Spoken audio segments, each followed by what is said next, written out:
he signed a 2 year with a team option, right? Yeah. Yeah, well, my thing is this: After if you that do year trade, is over, he's gonna go try to get a started position because I'm pretty well, sure a lot of teams gonna be trying to pay him to get starter, to be a starter. Right. if you trade Claxton, I believe this organization could re-sign, well, extend Dayron on a very cheap extension. Let's say like 12.5 million salary for 4 years, like 12 to with like a $48 million contract, a 12.5 salary. That's decent for Dayron if he keeps doing what he's doing right now to keep him to be a temporary starter going to next year, which will allow Wolf to be the official backup. I'm fine with that because we don't have to throw Wolf into the deep end automatically. We can see what Dayron does and increase his value if the Nets ever want to move for him after Claxton. But Wolf being the backup, having an actual role to lead that second unit, I think that's the next step for Wolf right now. Because right now, he's having to adapt to play all these forward positions. But I think once you move off of Claxton, promote Dayron to a cheap extension, Wolf actually gets to be a backup five leading a bench, which I think is a good way for him to continue his evolution. Don't have to throw him in the deep end by get rid of both Dayron and Claxton.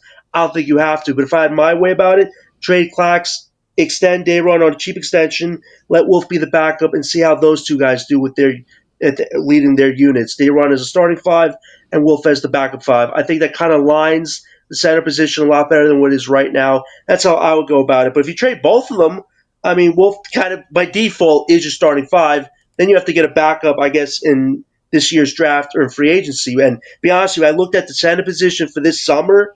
Not very good. It's pretty horrible. So Yeah. I would just trade Clax and keep Dayron if I was playing this the Cause, right way. cause I'm saying because I don't think Dayron is gonna sign an extension. You don't think so? Really? No, not if he's not gonna get a starting role. Cause it's a difference, right? If he's playing right now and people are saying, "Yo, he's a starting center in this league," right?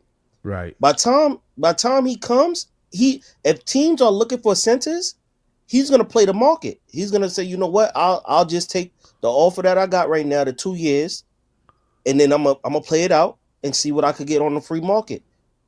Because if they offer him a center position, a starting center position, you think he's gonna want to play backup here Well, that's the when I can interesting start thing. somewhere else?